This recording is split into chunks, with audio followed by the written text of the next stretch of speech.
Hello বন্ধুরা, মাদ্রাসা service কমিশনের group D লিখিত পরীক্ষা নিয়াত্তারে যে নোটিফিকেশান জারি করেছিল তাতে 24,577 জন ক্যান্ডিডেট 2011 সালে লিখিত পরীক্ষা দিয়েছিল। তাদের আর লিখিত পরীক্ষা দিতে হচ্ছে না। যে 73,978 জন নতুন করে আবার লিখিত পরীক্ষা দেবে তাদের অ্যাডমিট কার্ড ছাড়া শুরু হয়ে গেছে। অ্যাডমিট কার্ড স্পিড পোস্টের মাধ্যমে প্রার্থীদের নিজ নিজ ঠিকানায় কমিশনের অফিস থেকে ছাড়া হয়েছে। আশা করা যায় সকলেই পরীক্ষার আগে অ্যাডমিট কার্ড পেয়ে যাবেন।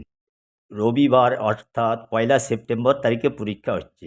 যাদের বাড়িতে 1 সেপ্টেম্বরের আগে অ্যাডমিট কার্ড পৌঁছাবে না তারা মাদ্রাসা সার্ভিস কমিশনের ওয়েবসাইটে www.wbmsc.com-এ গিয়ে নিজেদের রেজিস্ট্রেশন নম্বর ও জন্ম তারিখ দিয়ে লগ ইন করে অ্যাডমিট কার্ড ডাউনলোড করে নিতে পারবেন এবং সেই অ্যাডমিট কার্ড নিয়ে আপনারা পরীক্ষা হলে যেতে পারবেন।